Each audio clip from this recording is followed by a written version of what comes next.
Hello hi అండి. ఈరోజు morning మా తమ్ముడు మరదలు వచ్చారండి. కృష్ణవేణి మా మరదలండి. మార్నింగే వచ్చారు, వీళ్ళు హైదరాబాద్ నుంచి వచ్చారండి. అయితే మా ఇక్కడ కైక్లూరు శ్యామల అమ్మవారి టెంపుల్కి వెళ్దామని చెప్పి బయలుదేరుతున్నాం. ఇక్కడ అమ్మవారు చాలా ఫేమస్ అండి. సరే అండి, మా తమ్ముడు చూపించడానికి వాడే వీడియో తీస్తున్నాడు, మీకు కనిపించడు. సరే అండి, మేము బయలుదేరుతున్నాం అనమాట. ఇక్కడ శ్యామల అమ్మవారు చాలా ఫేమస్ అండి. మీరు కనుక మనం ఇక్కడ మా కైక్లూరు కనుక వచ్చుంటే ఏ షాప్ చూసినా మ్యాక్సిమం అమ్మవారి పేరే ఉంటుందండి. పిల్లలకి అయినా ఎవరికైనా కూడా అమ్మవారి పేరే మ్యాక్సిమం ఉంటూ ఉంటుంది. చూసారు కదండి, టెంపుల్ చాలా పెద్దగా ఉంటుందండి లోపల కూడా.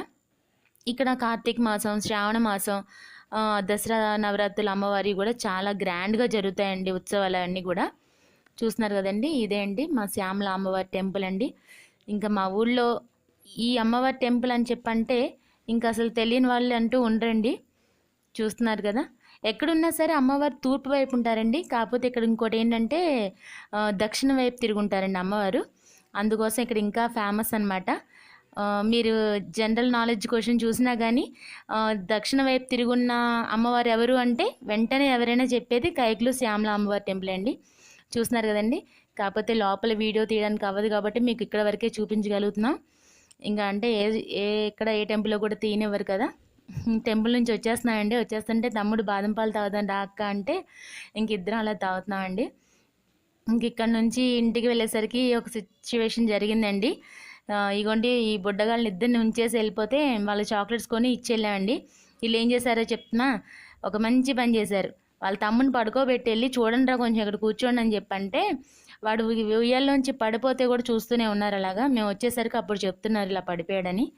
ఇంకా వాడితో ఇప్పుడు దాకా సరిపోయిందండి. ఇక ఇప్పుడే వంట చేద్దామని స్టార్ట్ చేస్తున్నానండి. రైస్ ఆల్రెడీ పెట్టేశాను. మార్నింగ్ పప్పు వండానండి. ఇంకా సరే ఈరోజు సాటర్డే తమ్ముడు నాన్ వెజ్ తిన్నని చెప్పంటే ఇంకా చిక్కుడుకాయ టమాటా కర్రీ వండుతున్నానండి.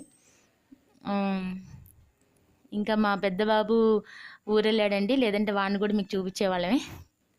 ఇంకా చూసారు కదా, వాడి పడిపోవడంతో కొంచెం మాకు ఇంకా అమ్మవారి దయ వల్ల నిజంగా వాడికి ఎక్కడ దెబ్బ తగలకుండా నార్మల్గా తల కూడా బ్యాలెన్స్ చేసుకున్నాడేమో, తలకి ఎక్కడా తగలలేదు, బాగానే కంట్రోల్ చేసుకున్నట్టున్నాడు. దెబ్బ ఎక్కడ తగలేదు కాబట్టి సరిపోయింది.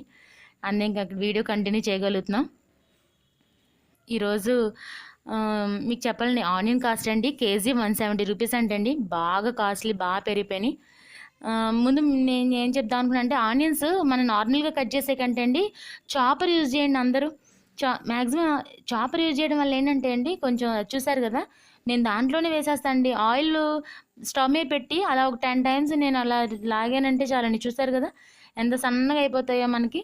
చెక్కు తీసి చిన్న పాయలైనా సరే, ఇప్పుడు కాస్ట్ ఎక్కువ అని చెప్పి చిన్న పాయలు ఒక కాస్ట్, పెద్ద పాయలు ఒక కాస్ట్ ఉంటాయి కదా. మనం చిన్నవి తెచ్చుకున్నా పర్వాలేదండి, చాపర్లు అయితే వెంటనే అయిపోద్ది. చూసారు కదా, మీతో మాట్లాడుకుని ఎంతసేపు చేస్తాను చూడండి. ఆల్మోస్ట్ కర్రీ ఇంకా కంప్లీట్ అయిపోయిందండి.